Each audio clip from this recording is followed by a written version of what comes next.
Hello everyone, welcome to my physics coaching. Today we are going to continue 6.1 of class 11 chapter linear inequalities. तो first 20 questions हमने कर लिए थे जो काफी सिंपल है. अगर आपने वो वीडियोस नहीं देखे तो आपको उसका लिंक डिस्क्रिप्शन में मिल जाएगा. तो 21 क्वेश्चन नंबर 21 से स्टार्ट करेंगे. ये क्वेश्चंस जो है अब आपके 21 to 25 काफी सिंपल क्वेश्चंस है, बट डिपेंड करेगा आपकी अंडरस्टैंडिंग के ऊपर, आपको स्टेटमेंट कितनी समझ आ रही है. अगर आपको स्टेटमेंट क्लियर है तो क्वेश्चन बहुत ही सिंपल है, सोल्यूशन बहुत ही सिंपल होगा. स्टार्ट करते हैं क्वेश्चन नंबर 21 से. Ravi obtained 70 and 75 marks in first two unit test. तो उसने 70 and 75 marks obtain किए. ठीक है, अभी तक कितना पता चला. उसके बाद find minimum marks he should get in the third test. उसके थर्ड टेस्ट में मिनिमम कितने मार्क्स आए. हैव एन एवरेज ऑफ, ताकि उसका एवरेज जो है एटलीस्ट 60 हो जाए. एटलीस्ट अभी हम सोचते हैं यहाँ पे नहीं है, एटलीस्ट को हम लोग निग्लेक्ट करके चलते हैं, फिर आपको क्वेश्चन ज्यादा समझ आएगा. यहाँ पे अगर आपने थर्ड टेस्ट के मार्क्स फाइंड करने हैं, ऐसे मार्क्स फाइंड करने हैं कि इन तीनों की एवरेज जो है फिर वो 60 बन जाए. Average of 60 marks. ठीक है, इनको करके सॉल्व करके इनका एवरेज फाइंड करके ये 60 के इक्वल आ जाए. वो कैसे, इसको मैं लेट कर लू, इसके x मार्क्स आएंगे, x फिर फाइंड कर लेंगे हम लोग. अगर मैं आपको बोलूं एवरेज फाइंड करो 1 2 3 का, तो आप कैसे करते हो, ऐड करते हो एंड कितनी क्वांटिटीज है 1 2 3 से डिवाइड कर देते हो. ये क्या आ जाएगा आपके पास 2 आ जाएगा. ओके, तो इसी तरह से इसकी भी एवरेज फाइंड कर लेंगे. 70 प्लस 75 प्लस x, तीनों यूनिट टेस्ट की मैंने एवरेज फाइंड की. डिवाइड करेंगे 1 2 3 टेस्ट है, इक्वल्स टू कितना आना चाहिए. इक्वेशन में हमें क्या गिवन है 60 एटलीस्ट. अब बात करते हैं एटलीस्ट की. अगर तो उन्होंने बोला था एवरेज ऑफ 60 मार्क्स, तो मैं ऐसे लिखती. अब एटलीस्ट कम से कम 60 तो बन ही जाए, बट इससे ज्यादा भी बन सकती है. तो यहाँ पे अब कौन सा साइन बनेगा, हो सकता है उसके मार्क्स ज्यादा हो और उसकी एवरेज कुछ ज्यादा जाए, तो मतलब यहाँ पे ग्रेटर देन मार्क्स ज्यादा भी हो सकते हैं. ठीक है, तो ये आ जाएगा. तो हम इसको जब सॉल्व करेंगे 145 plus x over 3 greater than equals to 60, which implies 145 plus x greater than equals to, उस साइड जाएगा तो क्या बन जाएगा 180. x greater than equals to 180 minus 145, x greater than equals to 35. तो उसके कम से कम मार्क्स होने चाहिए 35 या फिर 35 से ज्यादा भी हो सकते हैं. फिर उसकी एवरेज जो है ज्यादा चली जाएगी. ये इक्वेशन है आपका. तो आपको क्या ध्यान में रखना है यहाँ पे एटलीस्ट, और यहाँ पे अगर आप साइन चेंज कर देते हो, उल्टा साइन लगाते हो, question cross.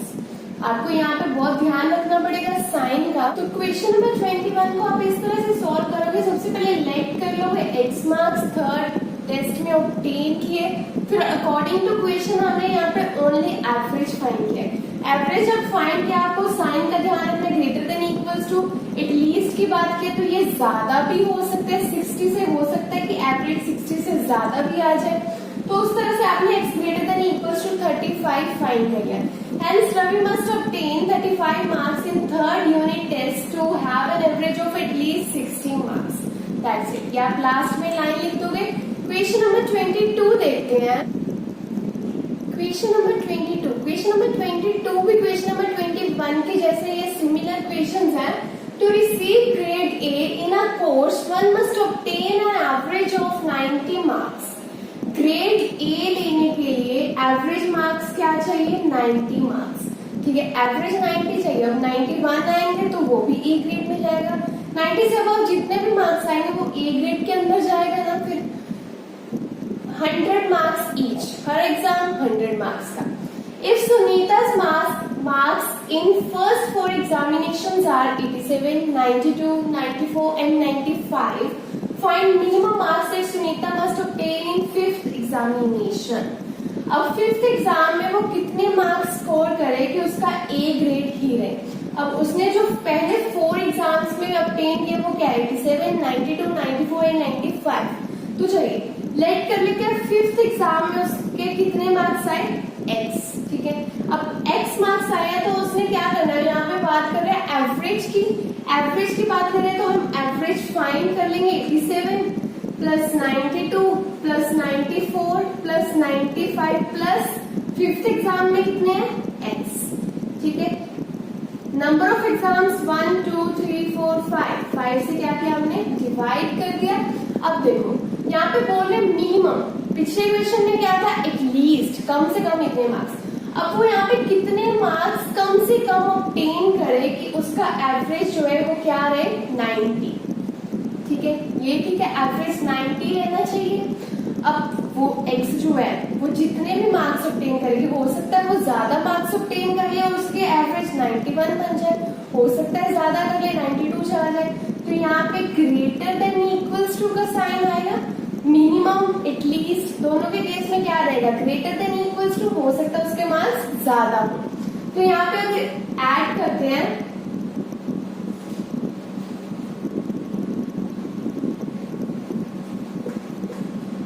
Divide by 5 greater than equals to 90, ये उस साइड जाएगा तो हमारे पास क्या बनेगा, 368 plus x greater than equals to 450, x greater than equals to 450 minus 368, so x greater than equals to 82।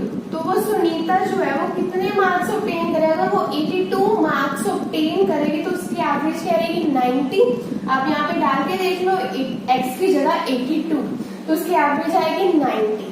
But अगर वो 82 से ग्रेटर का साइन दिया ना, तो वो 82 से ज्यादा मार्क्स ऑब्टेन करे, 83 कर दिया है, तो उसकी एवरेज जो है 90 से ज्यादा जानी शुरू हो जाएगी। 83 कर सकते, 84 कर सकते, 85 अप टू 100 तक कर सकते हैं। तो यहाँ पे एवरेज क्या होगी, ग्रेटर, इसीलिए हमने यहाँ पे साइन लगाया।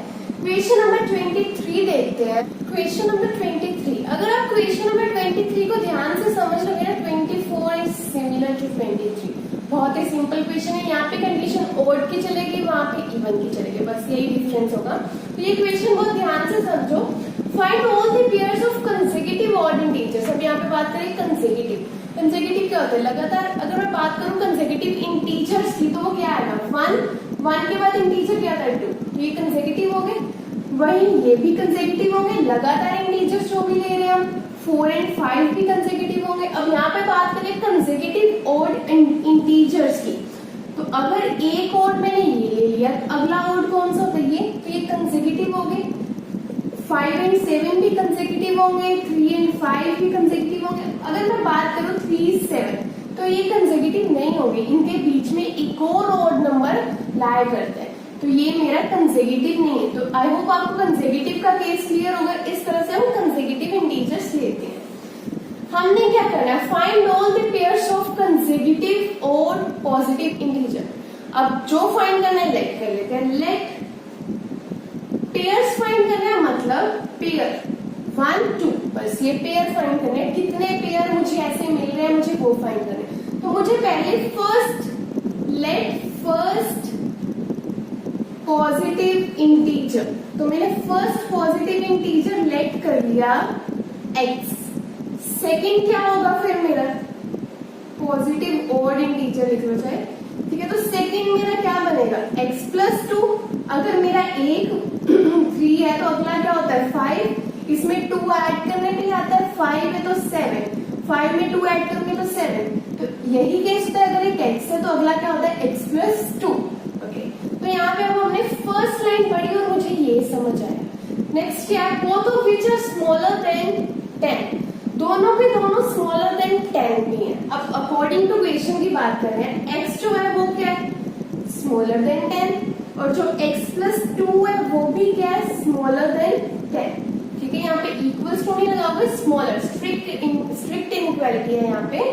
तो आप देखो यहाँ पे इसको सॉल्व करने से मेरे पास ये बनेगा x लेस देन 8। तो अब आपको ये समझना पड़ेगा, अब आपके पास एक कंडीशन बन रही है x लेस देन 10 है, एक कंडीशन बन रही है x लेस देन 8 है। तो एक एग्जांपल से समझाते हो। अगर मैं बोलती हूँ कि ये मेरा जो मार्कर है वो 20 सेंटीमीटर से कम है, ठीक है, फिर मैंने तभी आपको एक और कंडीशन दे दी कि मेरा यही मार्कर 15 सेंटीमीटर से भी कम है, तो आपको ये तो पक्का पता चल जाएगा कि ये 16, 17, 18, 19, 20 तो हो ही नहीं सकता कि दो कंडीशन है। एक तो मार्कर जो है वो हमारा 15 सेंटीमीटर से कम है, एक 20। तो ये कंडीशन ना लेते हुए आप यही सोच के चलोगे कि पक्का वो 15 से ही कम होगा, ये तो हो ही नहीं सकता क्योंकि 15 एक कंडीशन है। तो अब यहाँ पे भी आप वही सोचोगे कि x तो सेम ही है, x लेस देन 8 भी है, x लेस देन 10 भी है, तो 9 तो हो ही नहीं सकता ना इस कंडीशन के अकॉर्डिंग। तो हम लोग ये कंडीशन मान के चलेंगे, ठीक है। इसको अभी के लिए मैंने इक्वेशन नंबर 1 लिख दिया। उसके बाद नेक्स्ट कंडीशन क्या है, सम इज मोर देन 11। अगर मैं इन दोनों का सम करती हूँ तो वो मोर देन 11 बनता है, ठीक है। स्ट्रिक्ट इनइक्वालिटी है यहाँ पे, मोर देन 11 इक्वल्स टू नहीं आएगा। 2x plus 2 is greater than 11, 2x greater than 9 हो जाएगा एंड x greater than 9/2। इसको अगर आप सॉल्व करते हो तो x greater than 4.5 बनेगा। आप डिवाइड करके देख लेना यहाँ पे क्या बनेगा, 4.5।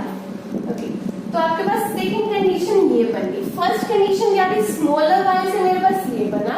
सेकंड जो सम वाली कंडीशन दी थी उससे मेरे पास ये आ गया। अब आप देखो ऐसे नंबर्स, ऐसे ओड इंटीजर्स, यहाँ पे बात कर रहे हैं ऐसे ओड इंटीजर्स जो 4.5 से ज्यादा है एंड 8 से कम है, तो वो कौन से होंगे। पहले देखो 4.5 से ज्यादा इंटीजर कौन कौन से हो सकते हैं, 5, 6, 7, 8 से कम रहेंगे तो 7 तक रहेंगे। अब ये पॉसिबिलिटीज है मेरे पास, बट यहाँ पे बात क्या कर रहा है, ओड पॉजिटिव इंटीजर, तो 6 भी कैंसिल हो गए। अब मेरे पास x क्या क्या हो सकता है, या 5 या 7। तो मेरे पास अगर मैं इसमें पुट करती हूँ तो मेरे पास पेयर्स कौन कौन से बनेंगे। अगर मैं x की जगह 5 पुट करती हूँ तो मेरे पास पेयर क्या आएगा, 5, इसमें पुट करूंगी तो 7 हो जाएगा। फिर अगर मैं 7 पुट करती हूँ, 7 इसमें पुट करूंगी 7, तो 7 + 2 9। तो मेरे पास पॉसिबिलिटीज क्या आ गई, कौन कौन से पेयर मिल गए मुझे कंसेक्यूटिव पॉजिटिव इंटीजर्स के, 5, 7, 7, 9। That's it. यही आपका क्वेश्चन है। सिर्फ ध्यान में रखने वाली बात है कि इनइक्वालिटीज को कैसे आप लोग अपने माइंड में सेट करते हो, यही आपको ध्यान रखना है। क्वेश्चन नंबर 24 देखते हैं। 4, find all the pairs of consecutive even positive integers. तो यहाँ पे क्या चाहिए, पॉजिटिव इंटीजर्स चाहिए। लेट कर लेते हैं। फर्स्ट क्या होगा मेरे पास, first positive even integer x let कर लेती हूँ एंड सेकेंड अदर क्या हो जाएगा, other positive even integer x + 2। किस तरह से, 2, 4 इस तरह से होते हैं हमारे पास कंसेक्यूटिव पॉजिटिव इवन इंटीजर्स 2, 2 + 2 4। तो यहाँ पे मैंने इसी अकॉर्डिंग x + 2 ले लिए। उसके बाद both of which are larger than 5, दोनों के दोनों क्या है, आप लिख लेना according to question both are larger than 5 which implies x greater than 5 होगा एंड x + 2 है जो वो भी ग्रेटर देन 5, ठीक है। तो x greater than 5 and x + 2 greater than 5, इसको अगर मैं सॉल्व करूंगी तो मेरे पास x ग्रेटर देन 3 बनेगा। अब दो कंडीशंस मिल गई इससे मुझे पर चाहिए कौन, एक कंडीशन चाहिए इससे, एक कंडीशन चाहिए इससे, तो मैं इन दोनों को कंबाइन करके एक कंडीशन बना दूंगी। अगर मैं बोल रही हूँ कि 3 से ज्यादा है मेरे पास, ठीक है, x ग्रेटर देन 3 है तो ये सारा ठीक है इसमें है। वही मैं बोल रही हूँ कि x ग्रेटर देन 5 है, तो मैं कौन सी कंडीशन लूंगी, यही वाली लूंगी कि इसमें ये भी कवर हो रहा है ये भी है, ठीक है, जिसमें दोनों कंडीशंस कवर हो। ये तो कभी पॉसिबल होगा ही नहीं इस कंडीशन के अकॉर्डिंग, तो हमें ये वाली लेट करके चलनी पड़ेगी, ओके, जिसमें दोनों की दोनों लाई करें वो वाली। तो अब मैंने इक्वेशन नंबर 1 लिख दिया एंड नेक्स्ट कंडीशन क्या है, सम इज लेस देन 23। अगर मैं दोनों का सम करती हूँ फिर आप लिखोगे their sum is less than, according to question their sum is less than 23 which implies, sum ले लेते हैं x + 2 लेस देन का साइन लगेगा अब यहाँ पे लेस देन 23, ठीक है। 2x + 2 is less than 23 2x is less than 21 and x less than 21/2। इसको सॉल्व करोगे तो आपके पास 10.5 बनेगा। अब दो कंडीशंस मिली, एक तो x ग्रेटर देन 5 है, 5 से बाद वाला 7, 8, 9, 10, 11। एक तो x जो है 5 से बड़ा है, तो ये हो जाएगा। ठीक है, नेक्स्ट क्या है, x जो है वो लेस देन 10.5 है। लेस देन 10.5 मतलब यहाँ पे इससे कम इंटीजर कौन से 10, तो मतलब इन दोनों कंडीशंस को कौन से इंटीजर सेटिस्फाई करे, 6, 7, 8, 9, 10। ठीक है, 10.5 यहाँ पे लाई करेगा, तो ये कंडीशंस मुझे मिल गई। कौन कौन से मिले नंबर, 6, 7, 8, 9, 10।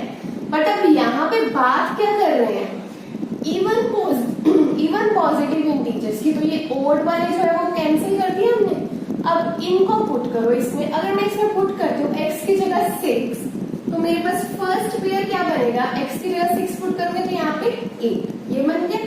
सेकेंड पेयर अगर मैं इसमें 8 पुट करती हूँ तो 8, 10 हो जाएगा। फिर अगर मैं 10 पुट करती हूँ दोनों में तो 10, 12, तो मेरे पास ये जो है पॉसिबिलिटीज बन जाएगी। अब इसको लिखने का वे देखते हैं इक्वेशंस को, question number 23 and question number 24।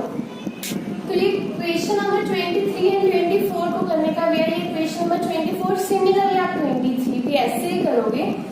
According to question पहले आपने एक यहाँ पे किया, अकॉर्डिंग टू क्वेश्चन मैंने एक यहाँ पे किया। इक्वेशन 1 एंड 2 से मुझे जो मिला वो आप इसके नीचे लिख दोगे, मेरे यहाँ पे स्पेस नहीं तो मैंने ऊपर लिख दिया। तो इस तरह से आप क्वेश्चन नंबर 23 एंड 24 करोगे। इससे नेक्स्ट वीडियो में हम लोग 25 एंड 26 क्वेश्चन डिस्कस करेंगे। Thank you so much.